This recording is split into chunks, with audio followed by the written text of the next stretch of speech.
Hello. How's everyone doing out there? I hope all of you had a fun, exciting weekend. My name is Gio. I'm here with a good buddy, someone who has, I've gotten to know through the podcasting world and film community. His name is not CGI Mustache, even though I love it. I love that name so much. Billy, welcome to the Fandom United podcast, sir. How you doing? I'm doing good. Thank you for having me, Gio. I'm always down for supporting my friends and fellow Snyder fans. Yeah, that's right. I know you're a fellow Zack Snyder fan. I know you appreciate the DC movies, and I always enjoy having the conversation, with fans, even people who aren't fans. I always think, conversation is so fun and so important. So thank you so much for being here. If you guys don't know what we're doing yet, we are doing a full-on spoiler discussion. Spoiler, I mean, if you haven't seen the trailer, watch the trailer. But for Zack Snyder's Justice League, that's right. It's the biggest thing coming out this weekend, most anticipated. It's been hyped up for about a couple weeks now. We've gotten images, teasers of Jared Leto's Joker, Batman Nightmare, etc., etc. So I've already given my thoughts on a previous video breakdown, so I'm gonna give them again. But I'm curious to know your thoughts on the trailer, Billy. Just your overall thoughts and biggest takeaways. Hmm. Overall thoughts, I think it did exactly what it set out to do, which is to show that this isn't the same movie that we saw. Very clearly, it's not. And, if you are holding on to that belief, you're just doing it to troll. But really, it's a Zack Snyder trailer. He makes cool shit. And I didn't really expect anything less. If you're into it, you're into it. If you're not, you're not. I happen to be into it, and I am so pumped. And yeah, I'm really looking forward to it. Yeah, it's really amazing when you love a trailer so much that you're sometimes left speechless because you're just like, especially for us two, we never thought this movie would happen, and we were reminded of that for months on months over the past couple of years.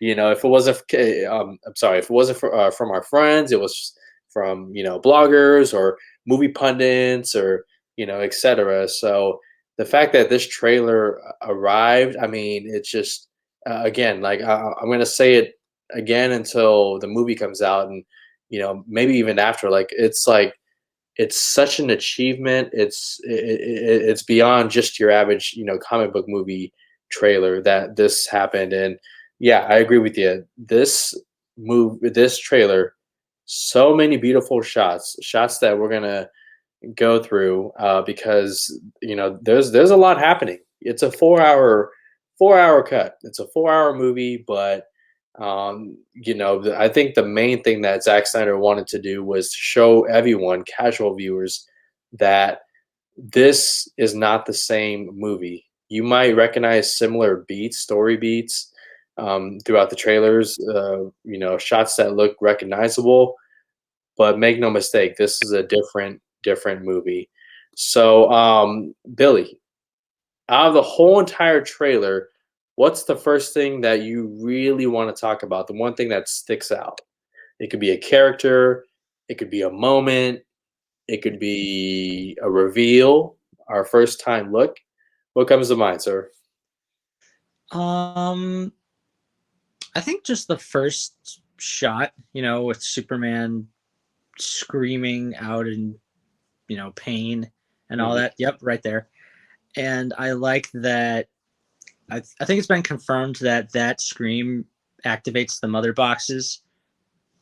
Yes, that's talked about. Yes. Yeah, I just thought that's immediately ties into Batman versus Superman and Man of Steel. That's something I really like about these movies is that they feel part of a bigger story and they feel organic. Much like the opening of Batman versus Superman, where it just felt so natural, but you see it from a different perspective. I feel like that's what we're going to get with Justice League. We're going to see the death of Superman, but from a different perspective. and how that plays into bringing Steppenwolf to Earth, and hell, even Darkseid to Earth. I really am glad that my boy Henry is just getting his justice done. No pun intended. No, yeah, totally. Not just, Henry, but especially Ray Fisher, Oh yeah, the whose heart. cyborg character arc was absolutely gutted. And you can honestly kind of say that about almost everybody.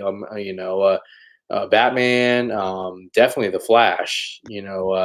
We'll get to that in a second. But to your point, I this might be my favorite shot of the whole entire trailer right here because from what we know, it the movie starts off with this. It starts off with that moment from Lois Lane's point of view, from what I've read and been told. And so we're gonna get another look at his sacrifice, what ultimately, brings the world to realize that Superman is really a beacon of hope. He is here to help us, to save us. And that's probably one of the more exciting things that I'm looking forward to is seeing that opening of a retelling of Batman v Superman and Superman's sacrifice. Um, that's something that they should have did in the 2017 movie, but instead we got this. A man I knew used to say that hope is like your car keys. Easy to lose, but if you dig around, it's usually close by. Did you ever fight a hippo? I'm sorry, it's just, oh man, I don't know about you, but I should revisit that movie one more time. I should revisit it one more time because once Snyder Cut, Zack Snyder's Justice League releases, I'm never ever going to watch that movie again.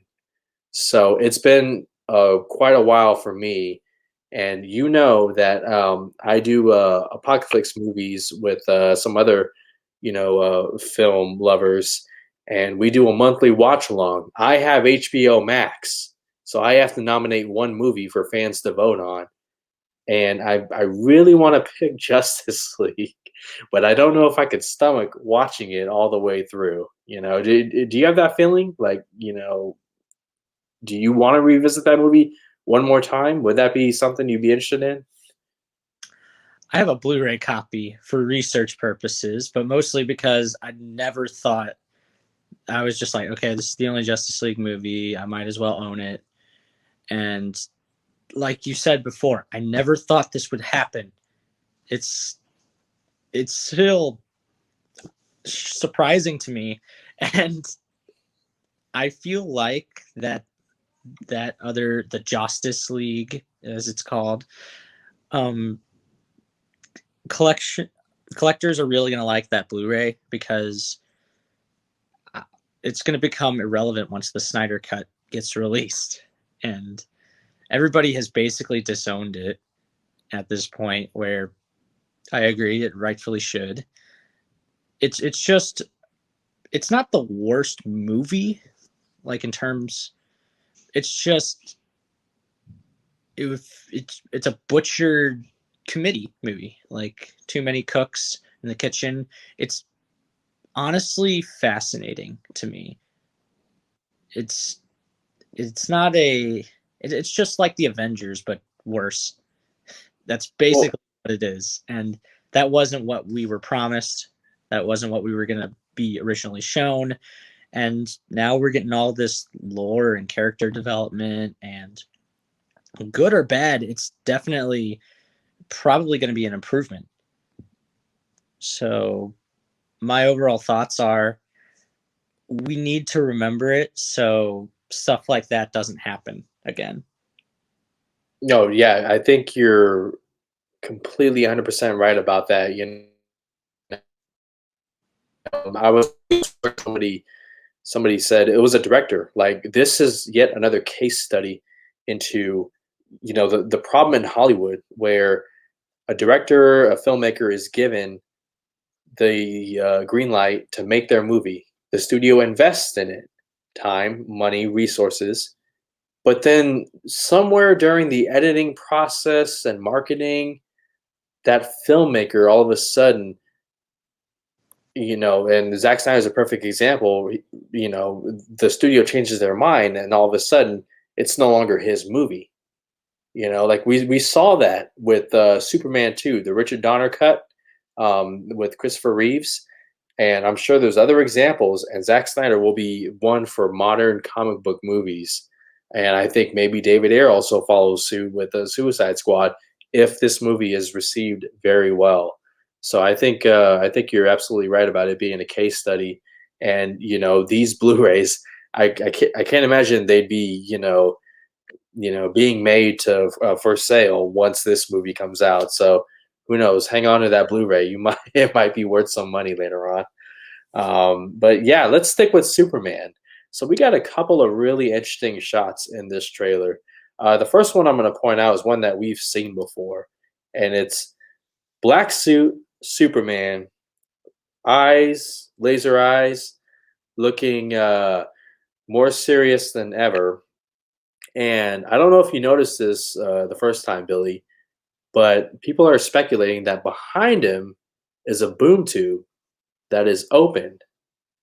So, did you notice that? And what do you think of this shot? I did see the boom tube because this was one of the images that Zack Snyder teased Hmm. leading to the trailer. Yeah. I had to just look at it because the suit looks so crisp and clear and Yes. beautiful. I mean, how they portray his heat vision, I think, is perfect. And yeah, they're probably going to meet Darkseid at the very least. They're going to be aware of each other.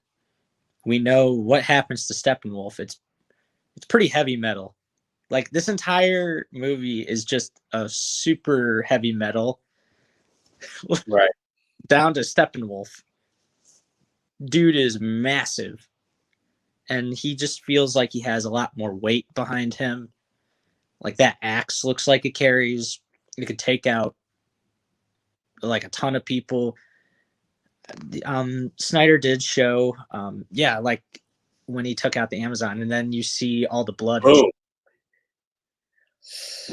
Yeah, rough. But continue. Keep going. Yeah. Everyone's just like, oh, Superman is too serious and stuff. I'm just like, he had a whole movie of him just being a guy, because this Superman is he's just a regular dude that's choosing to put himself out there. Second movie is him doubting whether he made the right choice, but ultimately coming to the decision that he did. And in this movie, he's resurrected, and I'm not expecting goofy Silver Age Superman. I think that's a bit dated as much as I love him, Hmm. but he's just fully embraced who he is. And I'm really excited to see the conclusion of that arc. And there's a shot in the trailer that it's been my favorite shot ever. And it's when Clark is hugging his mom and Lois. And I think back to a quote from Man of Steel when he goes, "The world's too big, Mom." And she goes, "Then make it small." Mm. And those two women are his world. He literally says to Lois, Yes. "This is my world. You are my world." So he's holding the world close to him. It's little character moments like that people just tend to gloss over because it wasn't what they wanted. At the end of the day, this is Zack Snyder's story, and whether or not you like it, it doesn't matter. He's setting out to tell the story he wants. I'm not a big fan of every decision he's made, but I understand in the long run, what it did to the story. Like when Superman killed Zod, at first I hated that. But then upon further reflection, I went, he wasn't really given much of a choice. And not many films really do that. I mean, like in Black Panther, Killmonger dies and he chooses to do that. I can't really think of many films that take these risks. And Mhm. people are all about like, oh, they should do something new and take risks, but then they get mad when people take risks and do something new. It's like you got to have one or the other. If you want the Donner Superman, you have those, and then they tried doing that again with Superman Returns, which I still love, but we got to move on from that. When do you move on? And it's only with Superman for some reason. People are fine with Batman doing that all the time, but I Well, just I don't know. I mean, they had a big problem with him using his guns, I guess. don't But start on that. I'm Mi- sorry. Michael Keaton and Christian Bale killed way more people than Ben Affleck. Exactly. Are you kidding me? In Batman Returns, he sets a guy on fire, and then another, or in the first Tim Burton Batman dude, he throws a dude from the top of the bell tower, and I'm pretty sure he's dead, and nobody has a problem with that.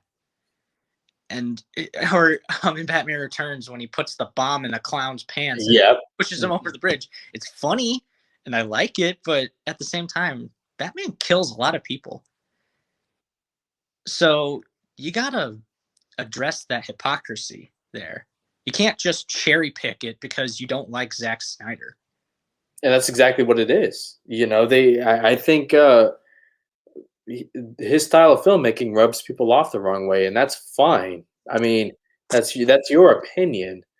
But to your point that you made earlier, go into this knowing it's a Zack Snyder movie. If you're expecting Avengers, if you're expecting Marvel, where in any of the trailers since Snyder Cut was announced did you get that impression? I didn't, not once.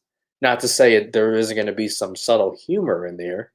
I mean, one of the reasons why I was so upset with the Batman v Superman marketing is because that one trailer where where Batman turns to Superman and goes, "Is she with you?" And or Superman said that, and then Batman's like, "I thought she was with you." That would have been so funny if that wasn't in the trailer, and we just got that surprise in theaters, you know.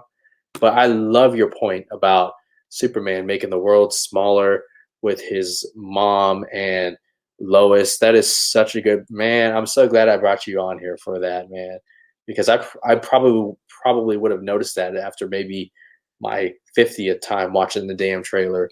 But that was a good catch, man. I have another image here that I want to bring up, and it is, yep, black suit Superman getting ready to take off. And yes, it's exactly what you DC fans out there predicted. We are getting Flight 2.0. I'm expecting Hans Zimmer's Flight masterpiece music. It's going to be glorious. It's going to be epic. And before I get to you, Billy, with your thoughts, I want to read a quote from Snyder himself about the black suit. And it reads, it's interesting because the black suit, you can say that in modern Krypton, when he left, everyone was wearing a black suit, mostly. It is sort of linked to in some ways, to his old world. I think it is a more direct relationship to his family. In a lot of ways, the blue suit to me represents his kind of place on Earth. The blue suit is his suit of a hero, the suit of his destiny, where, like, the black suit is more personal in a lot of ways. It's more about his family. The one is outward, and the one is inward. Let's put it this way. It's always my intention with the larger arc of these movies to realize that more completely. We'll get a sense of it here. I love what I'm hearing about this. Okay, Snyder, he just doesn't put these things in here just to get like a chuckle or something, you know, or just fan service. You know, there's a lot of comic book movies in this golden age that are very guilty of that. But reading that also kind of pisses me off because it's like, how in the world? Because these filmmakers, the producers, they're all sitting in there listening to Snyder's pitch. How do you take that out of the 2017 movie? How? Billy, what do you think about this description? And I can answer your question. They're a business. They want to make money. They don't give a shit about the story, especially Warner Brothers at this point. Yeah. But I think that I like the idea that, he has to earn back his blue suit and Sure. all that stuff. He has to earn back his place in Earth because he didn't feel worthy of it in the last movie. But I also like, again, like Flight 2.0. There's a moment where, he's clenching his fists, and Man of Steel, yeah, he has that fist closed the entire time and it's on the ground, and then he takes off.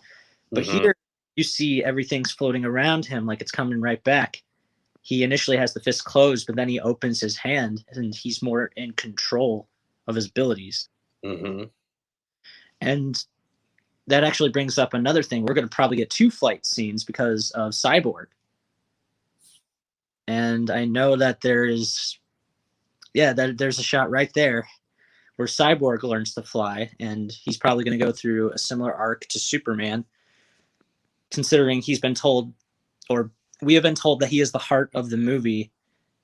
And I feel like a lot of that is going to be reflective of what Clark went through in Man of Steel, very unsure what to do. How much of a man is he really? Him, especially now, because he's mostly machine. Yep. His relationship with his father is definitely different from Jonathan Kent's relationship with Clark. And I'm looking forward to it, man. Just that these comics, he's paying he's paying homage to these comics, particularly in this case, the death and return of Superman. Yep. And he's doing Frank Miller with the Batman tank, which I don't know if you have an image for that, but We'll get to that. Yeah. But there, I'll just show it. Why not? There it is. to your point about he puts in these things and they mean something. There's a storytelling principle called Chekhov's gun, where the example is if you hang a rifle in the back of the scene, that gun has to absolutely go off 2 or 3 scenes later. Essentially, you don't put in something and then don't do anything with it. It has to go off at some point. Mm. And he plants a lot of these Chekhov's guns, and we were robbed of him, firing the gun, as to say. And he does that with everybody. He does that with all his characters, and it's the little details that add up and become big. It's not all just one big payoff or put in with a joke. Even if the joke is funny, you don't want it to ruin the tension. No, I totally agree with you. And we're gonna get to another character who Chekhov gun, to your point. Batman Nightmare. What do you think of that? It's dope. It's like Mad Max meets DC. And I don't know if that's ever, well, it's not been done in live action before. I can think of some animated movies where it's super apocalyptic, and it's reminding me of, yeah, Apocalypse for sure. It made me think, is there a new Genesis out there? Is Orion out there? Because we know that Darkseid, Desaad, and Granny Goodness are on Apocalypse. We know that the new gods are out there. And my God, There they are right look at Darkseid. Just people were complaining last time, and Snyder said he was Uxas. He was young Darkseid. Yep. He is. I mean, look at that guy. He's huge. He is. All right. I'm going to say this. He makes Thanos look like Grimace. Sorry. Look at Darkseid, man. Fully grown, man. He'll kill you in one punch. And this is, It's ridiculous. And notice he has the Omega beams, so he's even more dangerous. Like, do you think we'll see that in live action? I don't know because Snyder's been unclear whether or not he has the anti-life equation, but we see the Omega symbol all the time. We know it's his symbol. Hmm. If he has the anti-life equation, that's big because that's like when Thanos got the Infinity Gauntlet and all the Infinity Stones together. That's a big thing. And those Omega beams can go through pretty much anything, even Kryptonians and or Amazons. And man, I know he was going to do something like Final Crisis in Justice League 3. Just, it would have been so cool. Just seeing this in a movie theater on an IMAX screen. Everyone's complaining about the ratio, and all I kept thinking is, well, it was made for the big screen. I remember when I saw Batman vs Superman, the nightmare sequence. Yeah, it utilized those IMAX cameras to the best of their ability, and it was Yeah. awesome. No, I'm with you, and that's one thing I want people to understand more. Is that Ratio was made for IMAX. He wants you to see this in IMAX. He knows we miss movie theaters, and so even people who are maybe not that much interested will still watch it. So there's always a reason behind everything with Zack Snyder. But yeah, here's the image you were talking about, the Bat Tank. Now, this is no surprise, Billy. He's going to use guns. He's going to use a tank. He's going to use whatever he can because he's fighting parademons, demons, aliens. He's used to fighting criminals his entire life. And now he's taking on aliens? You're damn right he's going to bring the heavy artillery. He's going to bring it all. But yeah, it's just, man, I can't wait to see that right there. I don't know how they cut that out too, because I mean, in the 2017 movie, he's playing cat and mouse. He's distracting all the parademons, and it's like I get he can't do that much, but he's fucking Batman. Okay, he has all the tools and weapons. Give him some shit to do, and we're gonna see that in this one for sure. Not really much of Wonder Woman in this trailer. I mean, as far as like new footage, stuff we haven't seen. But I want to bring up this image real quick, just because of how beautiful it looks. And do you know the name of that axe that Steppenwolf is yielding? Is there a name of it for it? I don't know if there's a name for it. I mean, there probably is, but I can't think of it off the top of my head. Yeah, I don't want to butcher it too. Those of you in the comments that are watching this, let me know. I'm really interested. I mean, I could do a quick Google search, but there's a lot of images here. So this is an awesome shot of Wonder Woman, and you can make an argument. This trailer is really Cyborg's trailer. I mean, let's start off with the flight right here of Cyborg, and I'm curious if Junkie XL is going to give Cyborg his own flight music.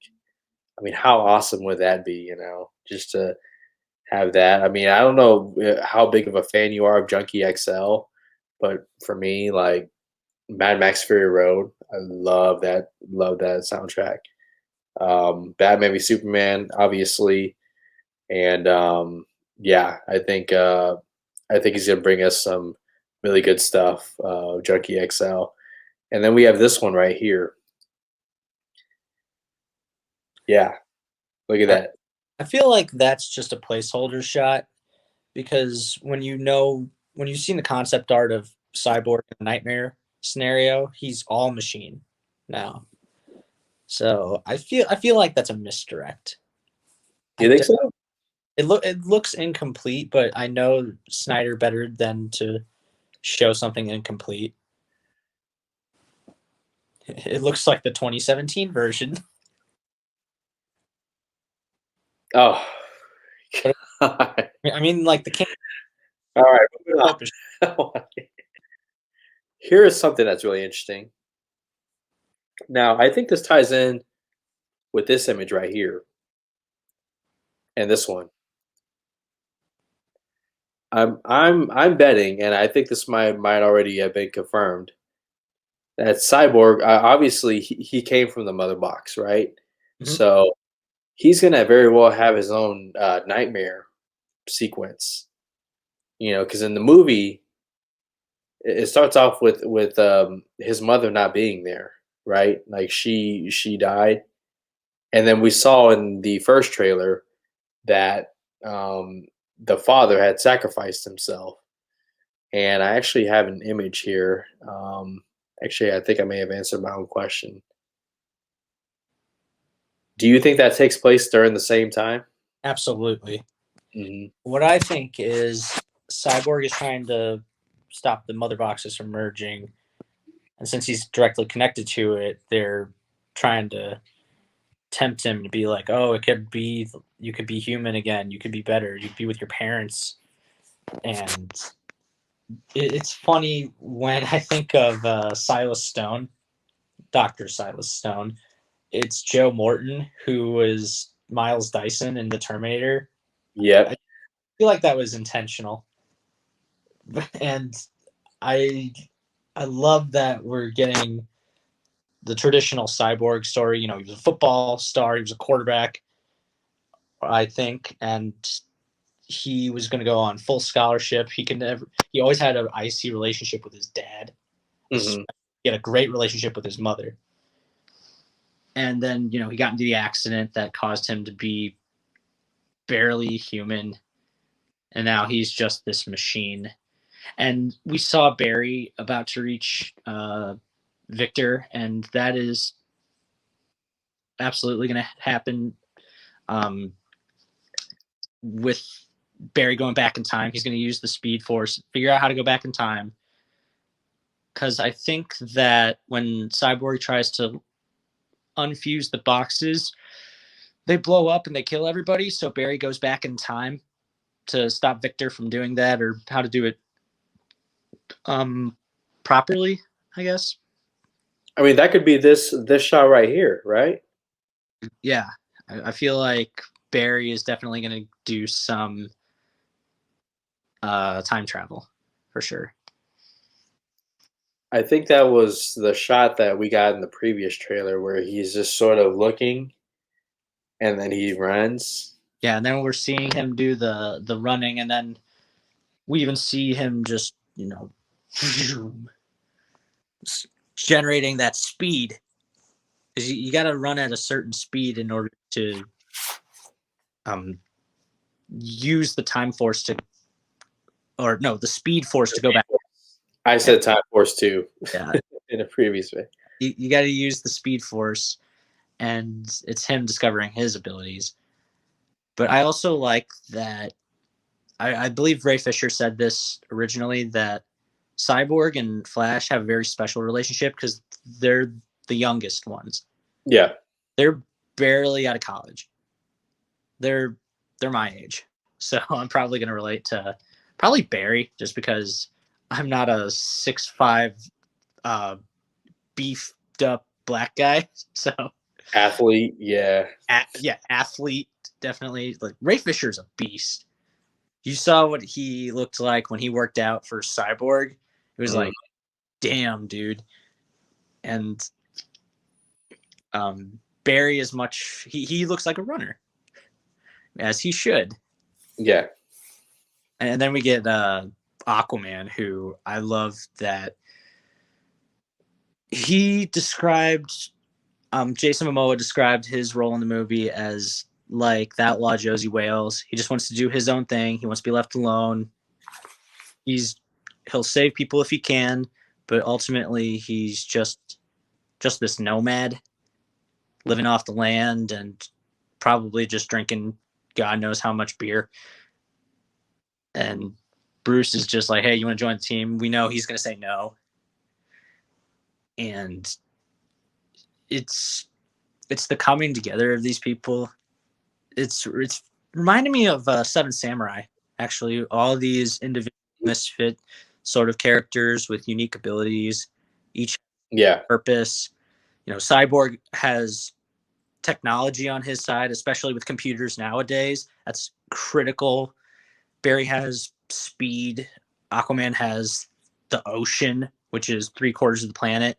Yep. I don't need to say anything about Diana because she's just She's a historian. She's been around for thousands of years. she has the knowledge and the experience to help lead this team, and Batman is the strategist, and he also has yes, the tactician. So the two of them, they could switch off the leadership role. I'm fine with either or. And then just Superman's just the symbol for them to all unite and be that pillar of strength.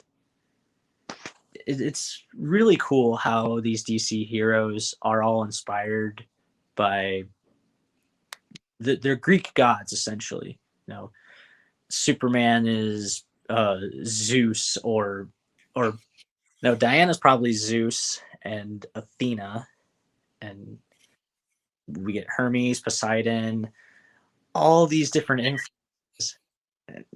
I don't know. I think 4 hours is just you get all this time to space that out. Because if it was 2 hours, that'd be way too much. Well, I mean, that's Warner Brothers for you. That was their mindset, and it probably still is a little bit with Toby Emmerich at the helm. They want that 2 hour runtime, to fit as many screenings as they can in a single day. That's why this movie kind of came at the right time, with streaming services, on the rise. And, I don't think anybody would have predicted we would be in a pandemic, back in 2017. So it kind of, the timing is a little impeccable, it just perfect, perfect circumstances, albeit terrible circumstances, but, nevertheless. So, yeah, we didn't get that much of Barry Allen, the Flash, in here. We did get the shot with Cyborg, where he looks like, based on your theory, that he's going to save him. But here he is, right here. His first interaction with Iris West was very big in the comics, in the Flash, the world of Flash. And here he is saving her. We've seen this many times. Once where the VFX was incomplete, we saw it again in the trailer, and here it is right now, completed. What are your thoughts on this? I love that Iris is just a black woman now. It's just universally because of the Flash TV show. And Kiersey Clemons is an awesome actress. If you've seen Dope, you should see Dope. Yeah. Really sad that Rick Famuyiwa never got to make his Flash, because I know that he would have made an incredible version. Well, yeah. I agree with you. It would have had Cyborg in it, and I like how everything is just super slow. Like we have the CW Flash where it's kind of like that, but it's a CW budget. This is a full film budget. And I think that Snyder said something about he has to be careful how people move, or he has to be careful with how people are handled, because they can't move as fast as he can, which is super realistic and everything. And now seeing this shot of Barry saving Iris, that's awesome, and the start of a budding romance between the two. This awkward boy, and yeah, Kiersey Clemons also looks really good. I'm glad that we're getting her back. We're getting a lot of people of color in this movie back. I know. Oh yeah, Kiersey, Iris West, Victor Stone's mom. Yeah, Eleanor Stone. Ryan Choi. Yeah, Ryan Choi, as God, he's a scientist for Star Labs, right? Yes, he worked Silas Stone. Yeah, and there are others as well, but yeah, man, just I'm so excited, and again, planting the seed that is the Flash movie, and I I don't think I got your answer because I think we may have cut out, but I edited it. Do you think Kiersey Clemens is in the Flash movie? I haven't seen any confirmation. I honestly don't know. I really hope she is because it would be a waste if she was recast. I would understand why they did it, but if they're not cutting Billy Crudup, I think he's going to be in the Flash movie. Then I don't see a need to recast Kiersey Clemens. Right. Yeah. No, I really hope that she's in the movie, and I think a lot of things are might happen if this movie's as good as we hope it is. Um, I think they're going to make some decisions, maybe backtrack on a couple things. Maybe Ray Fisher is back in the Flash movie. I hope. I mean, I'm with you, Ray. Okay, we need you. We need you back as Cyborg. I stand with Ray Fisher too, just for let the record show that Let the record show. That's awesome. All right, man. probably never see this, but yeah, Ray Fisher's an awesome freaking dude, and it'd be it'd be really cool if he saw this podcast. But yeah, just keep fighting the good fight, man. Is what we got to say. We stand with you, brother. 100%, sir. All right, so let's move on now. We do get a lot of Steppenwolf in this trailer too. This could arguably be his trailer as well. Okay, let's start off with our first look at God. He looks great, but he looks ugly also, and that just is a testament to the detail in the visual effects. What do you think of that? I think it's very similar to his look in Batman versus Superman. Uh-huh. Very ugly, but they make all the new gods look this way, so it's okay. If they want to pick a look, then they stick with it. And I also like that these are the bad guys. They're not supposed to be these super handsome, otherworldly beings like Superman. I didn't know that the armor was organic. Like you see in that particular shot, it leaving his body. So it's really like it reminds me of Tony Stark's nanite technology, where it's like a part of him, or he could use it for other parts of himself. And then he gets all spiky, and he feels like a force of nature, like the super aggressive messenger that's just like, hey, you think I'm bad? This is I'm just testing this world for dark side, and I don't care. Yeah, he's talking with Desaad. We know that there's a line where it's no protectors here, no lanterns, no Kryptonians. This world will fall. Mm-hmm. He's a scout for Apocalypse to conquer this world.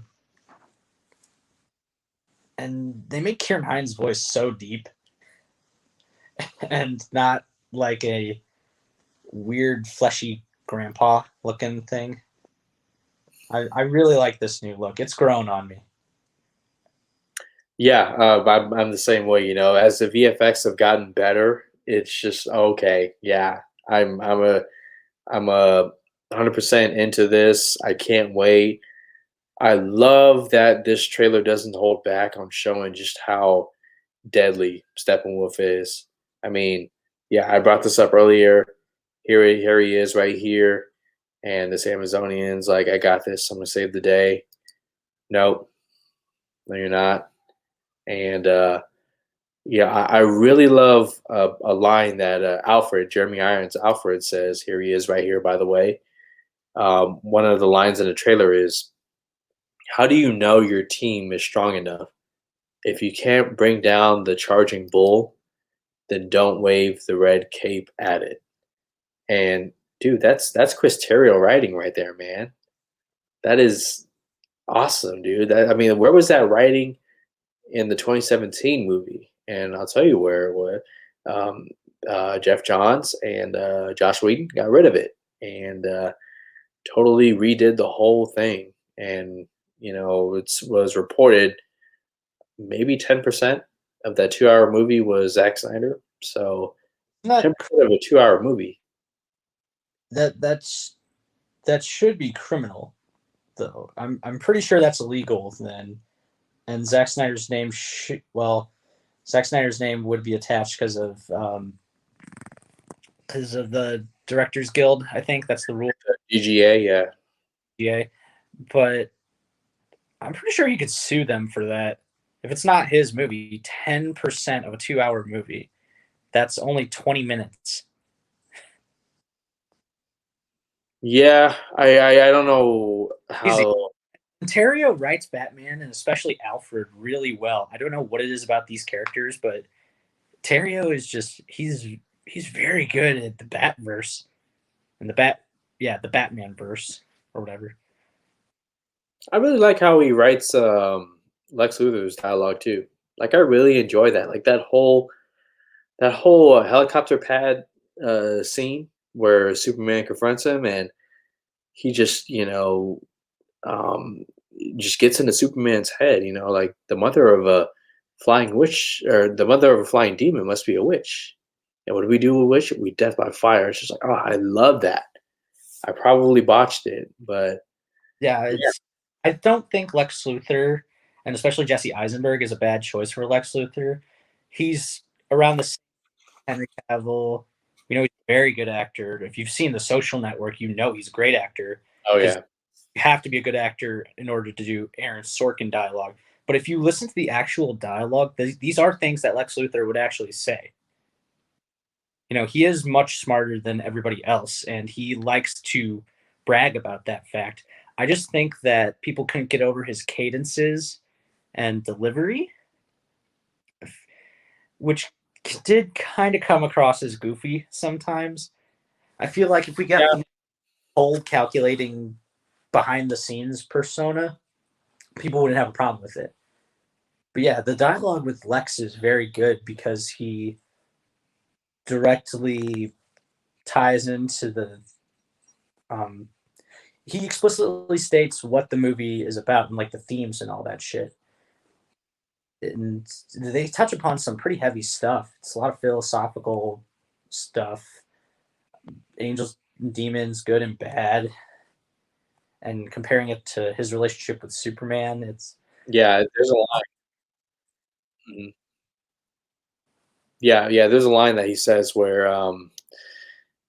if God is all powerful, he cannot be all good, and if he is all good, he cannot be all powerful. And that's just powerful stuff right there. Really thought provoking kind of dialogue, and that's what I enjoy so much about these movies, especially Batman v Superman.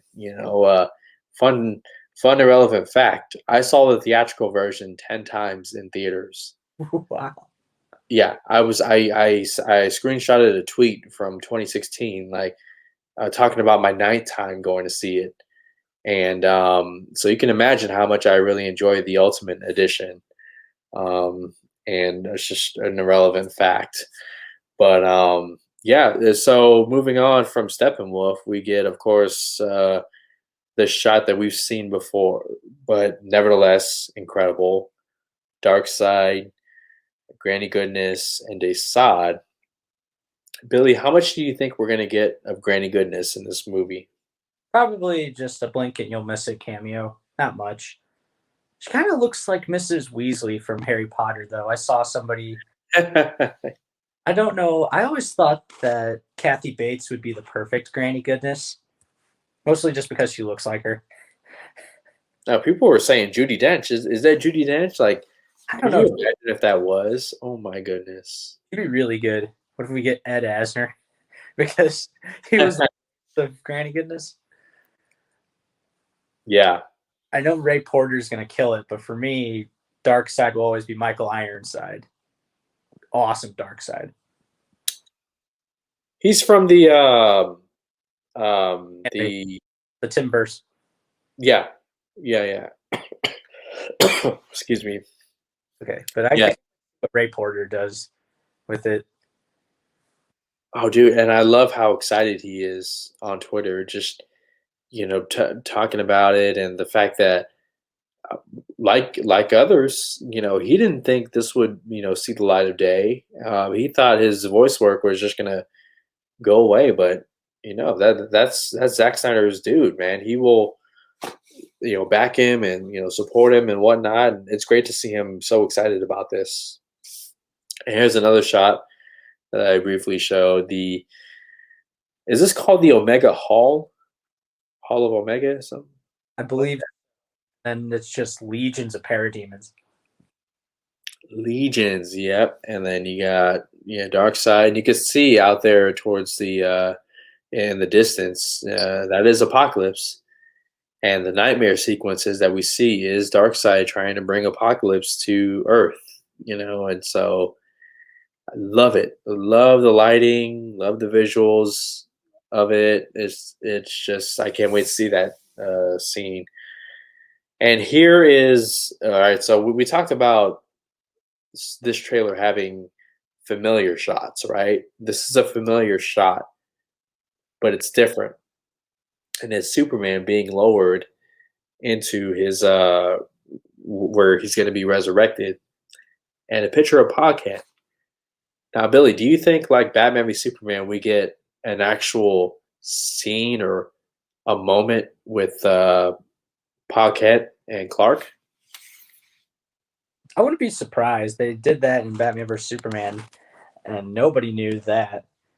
And yeah, when he's being lowered into the Genesis chamber, That's it, the Genesis Chamber. Thank yeah, you. remember in the theatrical version, it was just the picture of Clark as a kid and Jonathan at like a science fair.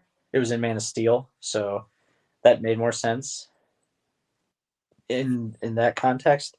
But I like that it's just a picture of his father because it shows that he really did love him and would always be with him.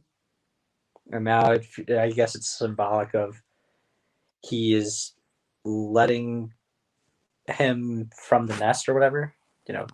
Jonathan. It's probably going to be like the last moment that he has, and it's just like go out, be Superman, and I'm proud of you, son. All that sort of thing.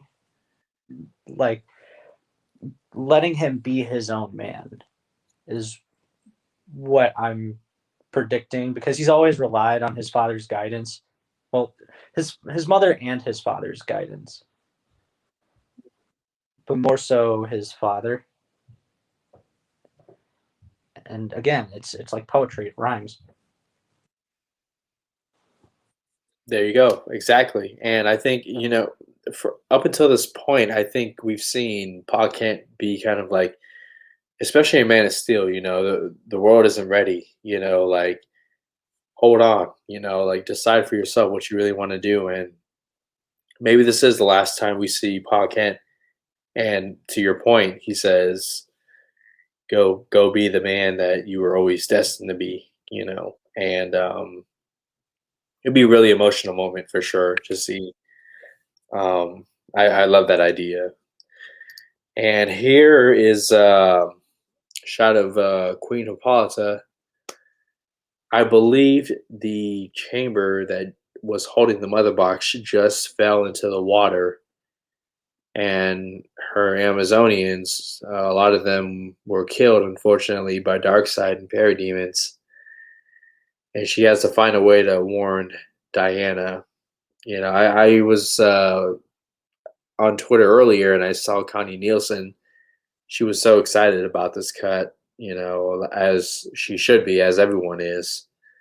And, the fact that we're going to get more of the Amazonians and the not the nightmare, the flashback, and also in the mascara. I love this shot right here in particular, right? It's from the flashback, and it just once again, like I've seen complaints online of people saying Zack Snyder made Amazonians look weak. No, he didn't. No, are you kidding me? Is it because like the outfits are smaller and whatnot? That's not Zack Snyder's fault. That's Michael Wilkinson's, and I think Michael Wilkinson's a fantastic costume designer.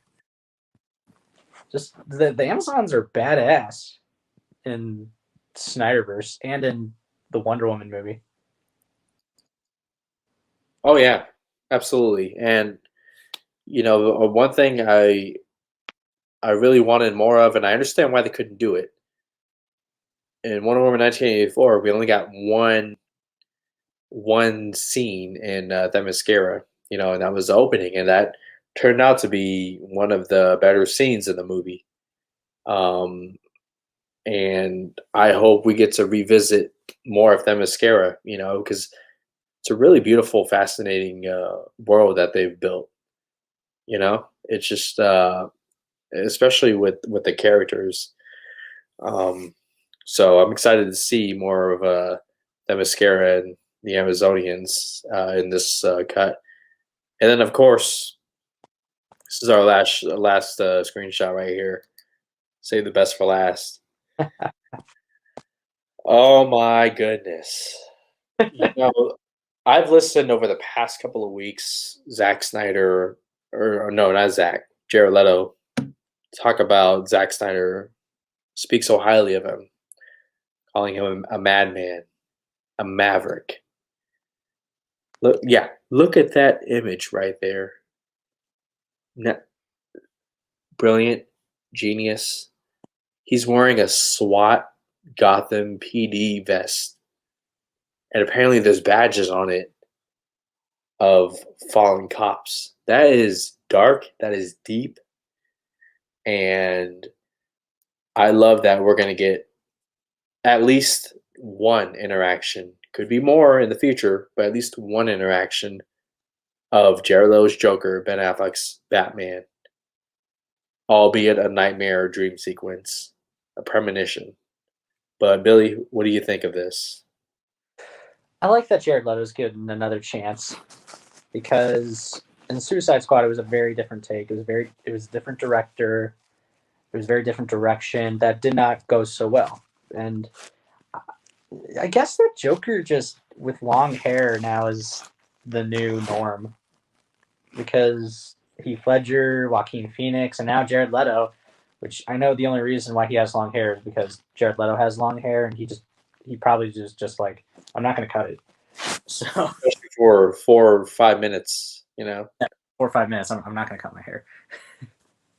But I love he looks like an insane person.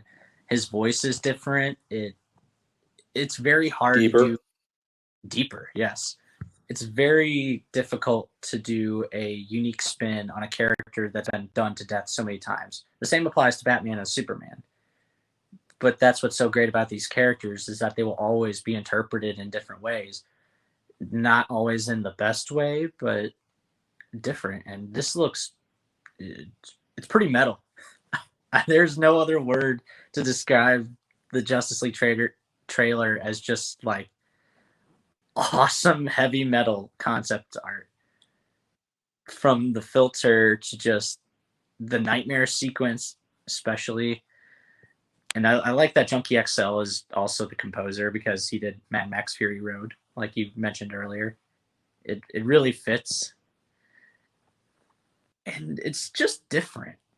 It's new. I like new. And these characters have been around for decades. So yeah, overall thoughts, it looks badass. And I know that there will be a lot of little character moments that add up.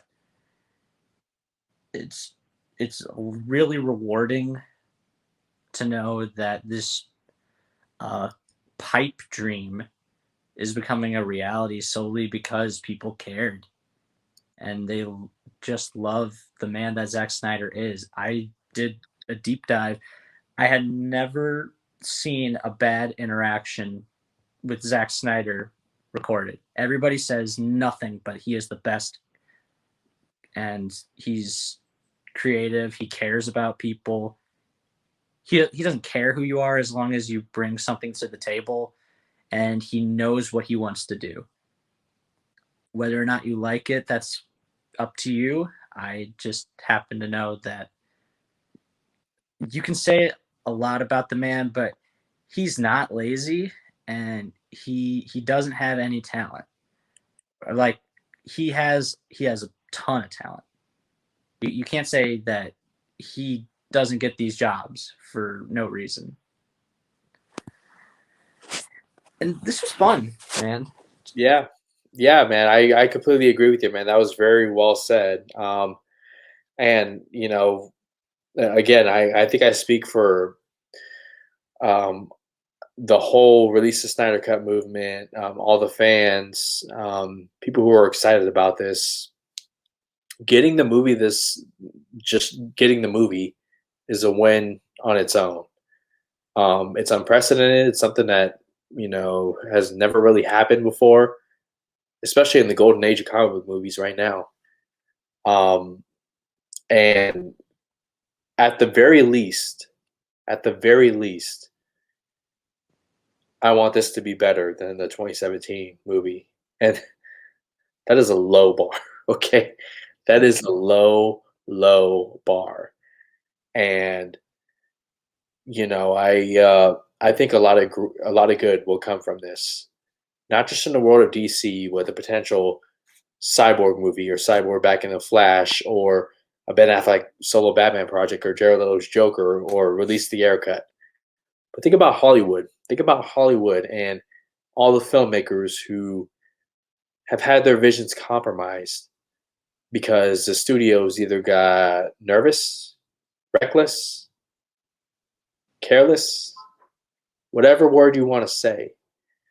And if this movie is as great as you and I think it could be, Billy, then Zack Snyder, this fandom, will have paved the way for other filmmakers to never go through what he's been through and to have the filmmakers have their visions fully realized.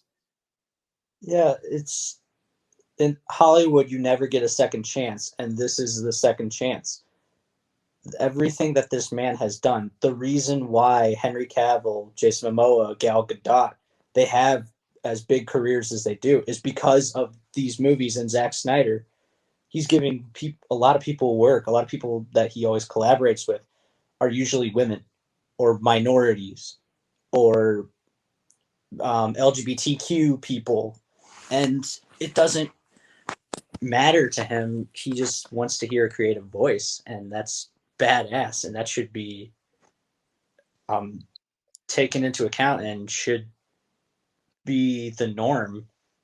He gave Ray Fisher, a theater actor who had no credits to his name, the chance to be in the Justice League. And give input to the character too. And yes, he was very collaborative with all of his actors. He cared about what they said. That's the thing. People care about him because he cares about people. He cares. He's a loyal friend, and it's really awesome to see all that hard work and care. I know it means the world for him and his family that this is happening, but it also means the world to us because we've all had our fair share of getting bullied constantly, and the hatred and vitriol that this man and fandom in general, just the Zack Snyder fandom, not even just the DC fandom, gets in general, is ridiculous. And it's tiring. It drains you. It's on a daily basis, and I don't understand it. It's a big win, and it's just really nice to know that I'm not alone in this fight, and that what I believe is good and what I will stand up for, it's really rewarding, And just thank you for giving me this opportunity to voice it, even if one person listens or if nobody listens, I don't care. Just I'm listening. yeah. I'm listening, okay. It's so nice it's nice knowing that there are people out me or like me that think like this. it's nice to not be alone. And I've had to do for I've been alone for a long time in this aspect of fandom, so it's very rewarding. Hey man, that's what this podcast is all about, man. That the Fandom United, it's inspired by this movement and these people coming together. These really generous, wonderful people. And all of you watching, let us know your thoughts. Are you excited about Zack Snyder's Justice League? Are you tired of hearing it? I want to hear that too. Let me know. It's okay. Yeah, yeah, no, totally. Yeah, no, that's your opinion, of course. Yeah. Hopefully Warner Brothers is excited. Uh, I hope so. This is gonna be huge for them. well, here's the thing. I don't know if you saw this on Twitter, but okay, so HBO Max is definitely excited about this. They're tweeting. Warner Media is excited about this. They're tweeting. They're two different entities. And Warner Brothers is right in the middle. Warner Brothers, Toby Emmerich, Walter Hamada, nothing.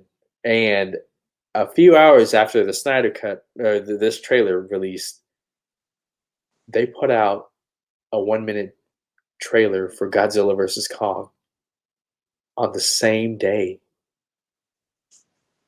Why? Why would you do that? I mean, the Godzilla versus Kong, they had their moment, which I'm excited about that too. That's Yeah. a dream that I've been waiting for a long time because I love those movies. Mhm. But you gotta let them shine in the light, and then like when the Snyder Cut is released and everything, then we can go to Falcon and Winter Soldier. We're not gonna put um or it's like if Falcon and the Winter Soldier was being talked about, which it is, if we released the Snyder Cut trailer just an hour later, that's very insulting. Like, dude, just let him have the win. He's earned it. Yeah, come on, Warner Brothers. You know better. You should be ashamed of yourself. I wanted to use that drop real quick. Well, all right, guys, I'm going to leave it on that note. Billy, thank you so much for joining me and talking about this. Do you have anything you want to plug? Your Twitter, your another podcast you're doing, or anything? Yeah, you can follow me on Twitter at bbusterbill. All the B's are capitalized. Follow me on Instagram at Billy Batson's Lightning. Nothing's capitalized. And I do a podcast called See You Next Summer with my co-host Raul Rodriguez. And we just shoot the shit. And funny enough, for March, we're doing a Snyder month. And Nice. we're getting Sean O'Connell for the show. We're going to interview him. I'm super excited about that. I'm very nervous because it's going to be on my birthday, which, funny enough, is also Deborah Snyder's birthday. Wow. So I'm very connected to Zack Snyder in a lot of ways. Hey, That's man. Yeah. that's one example. I'm connected to Zack Snyder in a lot of ways. How we articulate words, our middle names, the fact that a sad one is that his daughter, same age. Oh, Autumn? Yeah, Autumn. But yeah, See You Next Summer podcast, which is follow that on Twitter at SYNS pod. And yeah, thank you for having me on the show, Gio. This is really cool. And I know if I ever want to talk DC or just talk in general, you're a super cool dude. And you guys should definitely follow his Twitter. Criminally low followers on Geo. And that needs to change. And I will give my full endorsement to you. Yeah. I appreciate that, man. And I would love to have you back again when Snyder Cut releases. Zack Snyder's Justice League. We'll definitely talk about that. You know how excited I get on the other channel, Apocalypse. So that'll be a fun discussion tomorrow. Well, guys, thank you so much for joining us on the Fandom United podcast. Again, my name's Gio. That's Billy over there. Thank you so much for your time. Thank you so much for your subscription. I really appreciate it. And I'll see you guys later this week with another podcast.